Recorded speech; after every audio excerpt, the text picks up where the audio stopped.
BJP, Congress, Trinamool কিংবা আম আদমি party, ভারতের রাজনীতিতে এতদিন এই নামগুলোই রাজত্ব করেছে। কিন্তু আপনি কি জানেন ভারতের রাজনীতিতে এমন এক ঝড়ের এন্ট্রি হয়েছে যা দেশের বড় বড় আইটি সেল আর থিঙ্ক ট্যাঙ্কগুলোকে কোণঠাসা করে দিয়েছে। মাত্র কয়েক দিনে একটি ইনস্টাগ্রাম অ্যাকাউন্ট ফলোয়ারের দিক থেকে টেক্কা দিয়ে দিয়েছে দেশের বহু পুরনো রাজনৈতিক দলকে। হ্যাঁ, আমি কথা বলছি বর্তমানে সোশ্যাল মিডিয়া ভাইরাল করা ককরোচ জনতা পার্টি বা সিজেপি কে নিয়ে।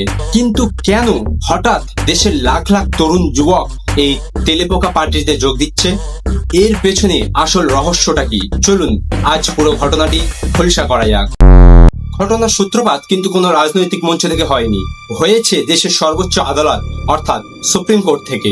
গত সপ্তাহে একটি মামলার শুনানির সময় মাননীয় বিচারপতি সূর্যকান্ত একটি মন্তব্য করেন। তিনি বিচার ব্যবস্থা এবং মিডিয়াতে কিছু অযোগ্য মানুষের প্রবেশ নিয়ে ক্ষোভ প্রকাশ করতে গিয়ে মন্তব্য করেন যে কিছু পরজীবী সিস্টেমে আক্রমণ করছে, এবং তিনি বেকার যুবকদের আরশোলা বা ককরোচের সাথে তুলনা করেন যারা ভুয়ো ডিগ্রি নিয়ে সিস্টেমের ক্ষতি করছে।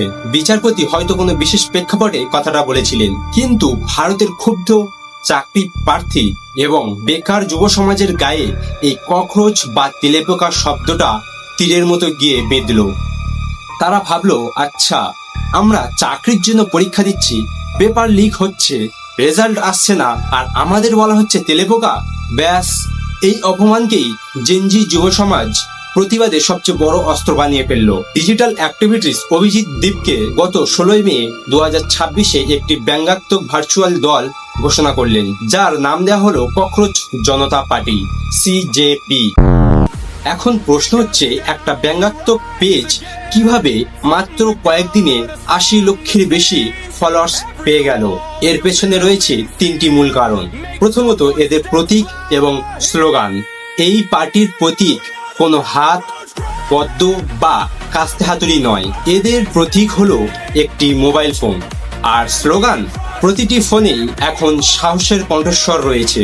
অর্থাৎ সাধারণ মানুষের হাতে এখন ফোনটাই সবচেয়ে বড় ক্ষমতা। দ্বিতীয়ত, পার্টি একটি এআই অর্থাৎ কৃত্রিম বুদ্ধিমত্তা দিয়ে একটি দলীয় সঙ্গীত তৈরি করেছে।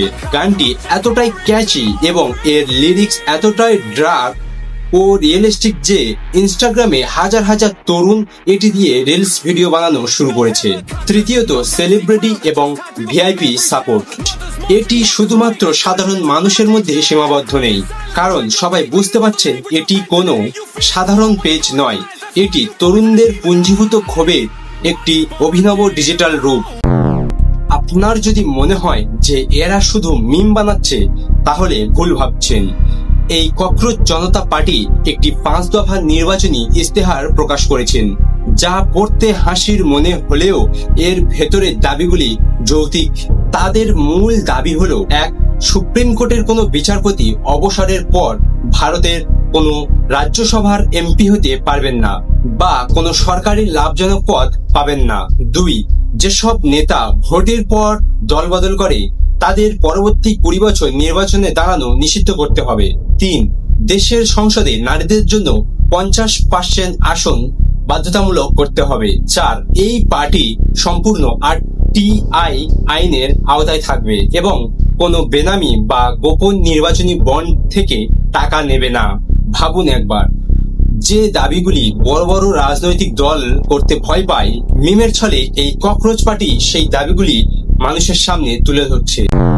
তবে এই ঝড়ের গতিতে এগিয়ে চলার পথে একটি নতুন টুইস্ট এসেছে। অতি সম্প্রতি দলের প্রতিষ্ঠাতা অভিজিৎ দীপকে একটি ভিডিও পোস্ট করে দাবি করেছে যে তাদের এই বিশাল জনপ্রিয়তা দেখে কিছু শক্তিশালী মহল নাকি ভয় পেয়ে গিয়েছে। তাদের ওই ইনস্টাগ্রাম অ্যাকাউন্টে হ্যাক করার জন্য নাকি অনবরত চেষ্টা চালানো হচ্ছে, এমনকি পেজটা ডিলিট করে দেওয়ার জন্যও হুমকি আসছে।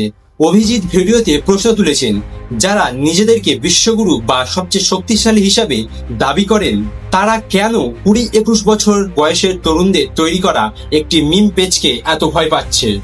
বন্ধুরা, ইতিহাসে সবসময় দেখা গিয়েছে যখনই কোনো সমাজ বা সাধারণ মানুষের কণ্ঠস্বর চেপে ধরার চেষ্টা করা হয়, তখনই উপহাস, মিম আর ব্যঙ্গচিত্র প্রতিবাদে সবচেয়ে শক্তিশালী ভাষা হয়ে দাঁড়ায়। ককরোচ জনতা পার্টি আসলে ভারতের তরুণদের চাকরি না পাওয়া, পরীক্ষার প্রশ্ন ফাঁস হওয়া এবং রাজনৈতিক হতাশার বিরুদ্ধে এক নীরব ডিজিটাল বিপ্লব। তো এই অনন্য এবং অদ্ভুত প্রতিবাদ নিয়ে আপনার মতামত কি?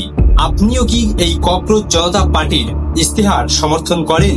কমেন্ট সেকশনে আপনার মতামত অবশ্যই জানান। ভিডিওটি ভালো লাগলে লাইক করুন, বন্ধুদের সাথে শেয়ার করুন। আর এইরকমই ট্রেন্ডিং এবং ইনফরমেটিভ ভিডিও পেতে আমাদের চ্যানেলটি এখনই সাবস্ক্রাইব করুন এবং পাশে থাকা বেল আইকনটি ক্লিক করুন। দেখা হচ্ছে পরের ভিডিওতে।